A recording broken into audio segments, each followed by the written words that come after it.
Hello and welcome to the Football for Kids podcast with me, Darren Rees. In this episode, we're going to be talking about the year that England won the World Cup, which was 1966. Every time England play in a major tournament, the year of 1966 is spoken about over and over and over again. However, 1966 was a long time ago. What actually happened in that tournament? Who did England play? What were the stories from the year that England won the World Cup? That is what we're about to find out.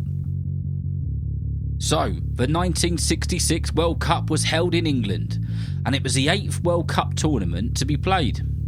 England were in Group 1 with some solid teams. They shared a group with Uruguay, France and Mexico, all very good teams. However, they were really on form. In fact, England didn't have a single goal scored against them in the group stages. They drew 0-0 with Uruguay, they beat Mexico 2-0, and then they beat France 2-0. However, before we go any further, I need to tell you a story. A story about a dog called Pickles. Did you know that the World Cup trophy was stolen by a thief? Before the World Cup was due to start, some guards were checking the area where the World Cup trophy was being kept, and they noticed that the locked cabinet where the trophy was being kept had been broken into, and the World Cup trophy was gone. Scotland Yard, which is the headquarters for the Metropolitan Police in London, was informed, and a special group of investigators called the Flying Squad. They were given the job of finding the thieves who stole the World Cup trophy. And then, a mystery phone call was made to the chairman of the FA, which is the Football Association. And the person who called himself Jackson on the phone said to the chairman, "You will receive a parcel tomorrow to Chelsea Football Club." The next day, a parcel didn't turn up to Chelsea Football Club, but it did turn up to the chairman's house.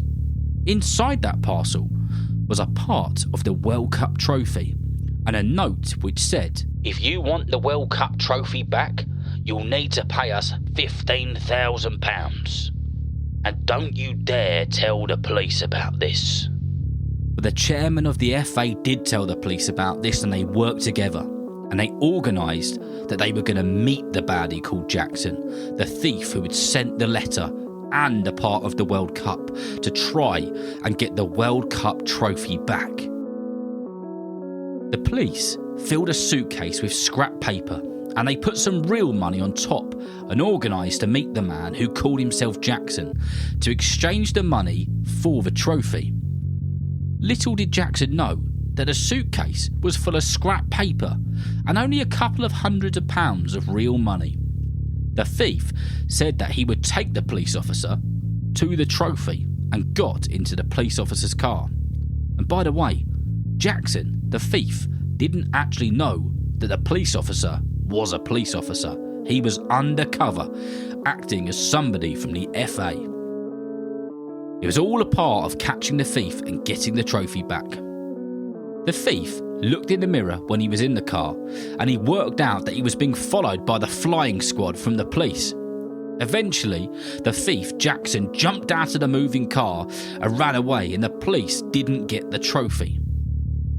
A few days later, a man called David Corbett was walking his dog called Pickles, and Pickles became very interested in something in the hedge and was sniffing like mad.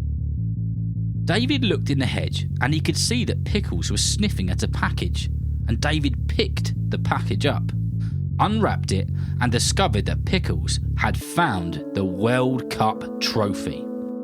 The trophy was taken to the police station and it was given back to the Football Association in time for the 1966 World Cup. Pickles had saved the day. So then, back to the tournament, and England hadn't had a single goal scored against them, and they topped their group. This meant that they were on their way to the knockout stages, which was straight to the quarter-finals in those days. On July 23rd, 1966, England had to play Argentina at Wembley Stadium. It was a tight game, but England were victorious and they beat the Argentinians 1-0 thanks to a goal from Sir Geoff Hurst in front of 90,000 fans. 3 days later, England were in the semi-finals against Portugal, and a man called Bobby Charlton, who at the time was being referred to as one of the greatest players to ever live and played for Manchester United, scored 2 goals to put England in the lead. 82 minutes into the game, Portugal won a penalty and scored it. England managed to hang on and see it through, and the game ended 2-1, and they booked themselves a ticket to the World Cup final.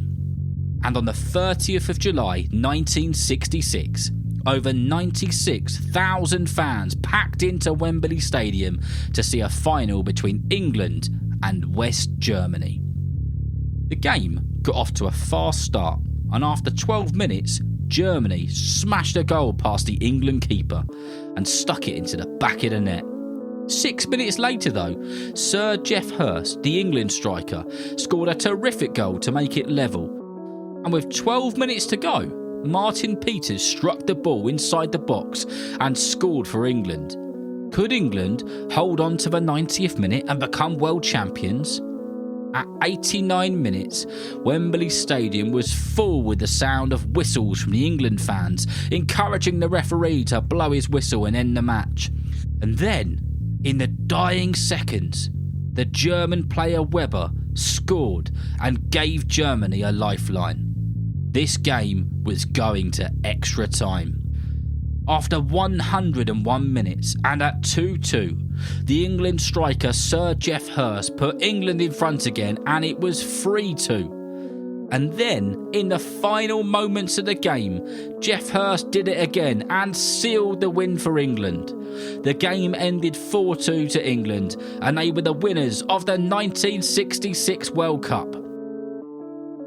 Bobby Moore, who was the England captain, led his players up the stairs to the royal box, and the World Cup trophy was presented by Her Majesty the Queen, Queen Elizabeth. And that is what happened in the year that England won the World Cup. I hope you've enjoyed listening and learning about the year of 1966 and, of course, the dog named Pickles. Now when you hear about that year, the year that England won the World Cup, you know exactly what happened. And remember, if you know someone who loves football just as much as you do, then please tell them about Football for Kids. And whether you're playing football soon, watching it on the telly, or pitch side, I hope you enjoy the game. See you next time.